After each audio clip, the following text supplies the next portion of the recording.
En el prefacio de su clásica obra, Genealogía de la Moral, Nietzsche escribió: ¿cuántos hombres buenos han sido acechados por un rasgo regresivo que ha puesto su presente a servicio de su futuro? Un veneno, un capricho, un narcótico, una tentación. Cualquier cosa que les haga refugiarse en la trampa del confort. Lo que muchos de ellos desconocen es que no exponerse a la incertidumbre acaba empequeñeciendo el carácter. En tal caso, sería dicha moralidad la que ha impedido que ese individuo logre alcanzar su máximo potencial. Podría decirse, pues, que esa moralidad es el peligro de los peligros. Queda a juicio del espectador permanecer hasta el final de este corto documental. Lo que puedo afirmar desde este preciso instante es que el tema que hoy nos concierna es el más polémico que he traído hasta la fecha. Y es que Friedrich Nietzsche siempre ha sido así, muy controversial. Existe un tipo de ser humano verdaderamente superior al resto, una moralidad verdaderamente superior a las demás. A fin de cuentas, ¿quién narices se atrevería a afirmar algo así hoy en día? Concédeme la oportunidad de actuar como mensajero, y repito, como mensajero, y darte mi opinión personal al final. Bienvenido a la psicología del rebaño.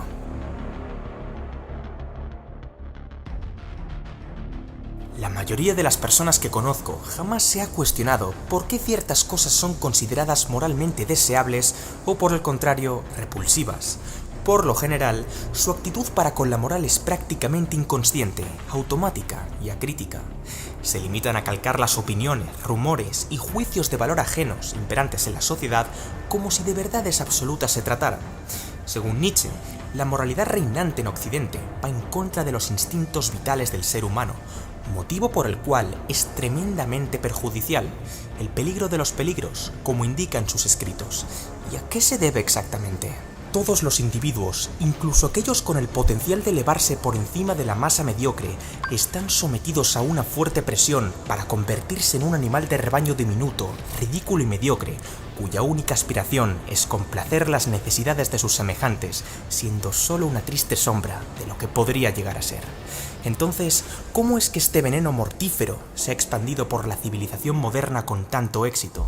Para poder comprenderlo, el filósofo alemán categoriza a los individuos en dos tipologías radicalmente opuestas en más allá del bien y del mal: los superiores y los del rebaño. Por un lado, el hombre superior se caracteriza por una gran capacidad para controlar sus impulsos viscerales, así como por una sana ambición por profundizar en conocimiento de valor desde una perspectiva histórica lo suficientemente amplia como para que los efectos de su trabajo perduren incluso después de su muerte.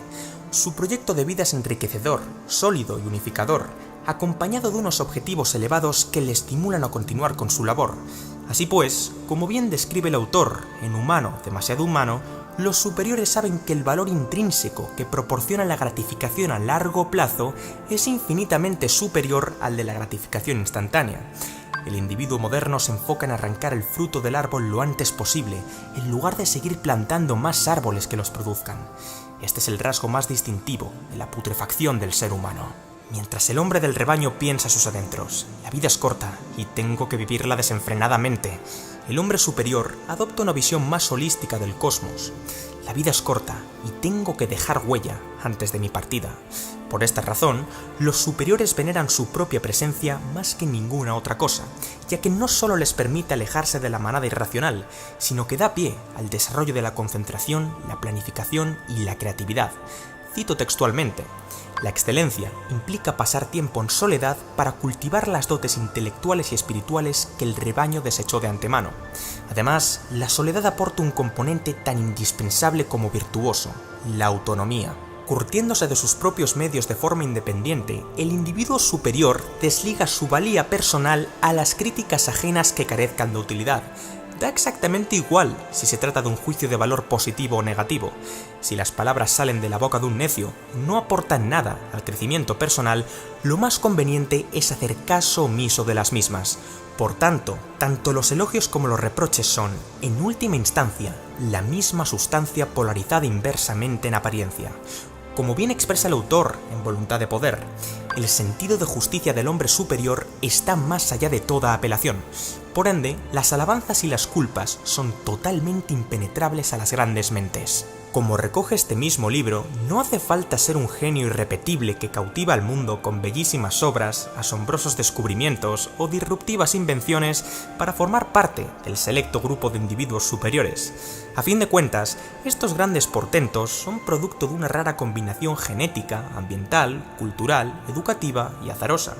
Junto con los genios creativos, existe un conjunto más amplio de personas que, si bien su presencia a la vista del público es más reducida, gozan de unos atributos y cualidades que en nada se diferencian a los del genio, y por supuesto, que los distinguen del rebaño.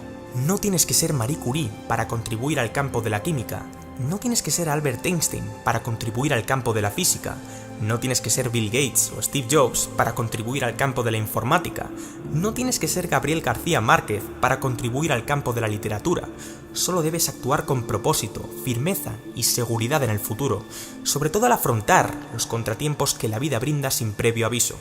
De esta manera, forjarás la identidad de un individuo superior que se mira al espejo con orgullo y satisfacción. Por otro lado, los individuos del rebaño se dividen a su vez en dos clases distintas. El último hombre representa la típica figura del mediocre. Dicha palabra procede de la unión entre los vocablos medius, que significa medio o central, y ocris, que significa montaña o peñasco escarpado. Por lo tanto, la etimología de la palabra hace bastante justicia a lo que el último hombre simboliza, un ser que se ha quedado a mitad de la montaña, que está a media altura. Este individuo lucha únicamente por la comodidad y el placer hedónico, fines que lo delatan como perezoso y conformista. Dado que su marco mental está limitado a actividades que le permitan subsistir holgadamente, se encuentran desprovistos de cualquier impulso creativo e ignoran los valores que posibilitan la consecución de sus objetivos. Este grupo constituye la amplia mayoría de la masa social, pero existe algo todavía peor, desde luego. El esclavo es un ser humano débil y enfermizo que sufre de sí mismo. Aparte de cumplir todas las condiciones del mediocre, está cargado de un veneno letal, el resentimiento. Se trata de un odio enconado hacia la vida misma, que surge por un sentimiento de impotencia frente a la realidad. Perciben el mundo como un lugar tan hostil, punitivo, amenazante y abrumador que buscan consuelo en distintos vicios de forma mucho más pronunciada que los mediocres. Como dice Nietzsche, en Más allá del bien y del mal, hay entre todos los hombres, como en el resto de especies del reino animal, un exceso de sujetos enfermizos, degenerados y fracasados, cuyo único destino posible es el sufrimiento. Los casos de éxito son la excepción, no la norma. Como puedes observar, no se corta ni un pelo. La presencia de resentimiento evoca un fuerte sentimiento de envidia dentro del esclavo hacia todos aquellos que no sufren como ellos, es decir, los seres humanos superiores. El latente rencor que invade al negligente le conduce a apalancarse en su envidia para tomar venganza hacia el excelente. Bajo el pretexto de la igualdad, los esclavos se agrupan en comunas de poder para arrastrar a los superiores hacia la mediocridad. De este modo, su presencia ya no les incomodará tanto como para sentir rabia ante su enorme impotencia, insignificancia e ineptitud ante la vida. ¿Y cómo lo logran exactamente? Construyendo una moralidad decadente, limitante y debilitante que imponen forzosamente a los demás. Todos los que no adopten dicha moralidad son considerados seres perversos, malignos y apáticos que dejan el mundo peor de lo que se lo han encontrado. Pero esto no es más que pura hipocresía. Como el alemán indica en su obra Ecce Homo, no existe moral más perniciosa que aquella que despoja al hombre de sí mismo, obligándolo a convertirse en un ser decadente. En definitiva, están jodidos y, como no saben dejar de estarlo, necesitan joder a los demás para no sentirse abandonados, incomprendidos o desdichados. El último hombre, aunque está ligado al vicio, no necesita hacer daño a los demás. Pero el esclavo sí pretende rebajar el valor ajeno para sentirse mejor consigo mismo. Los esclavos se disfrazan de justicieros, benevolentes e igualitarios, pero su moral es tan frágil que revierte contra sí misma. Si bien el mediocre reivindica ciertos derechos desde la cordura, el esclavo utiliza dicha reivindicación como excusa para implantar el desorden social. El esclavo proclama que los individuos superiores se creen superiores a ellos, pero nada más lejos de la realidad. Como ya he indicado antes, al superior no le importa lo más mínimo la presencia ni las opiniones de los esclavos.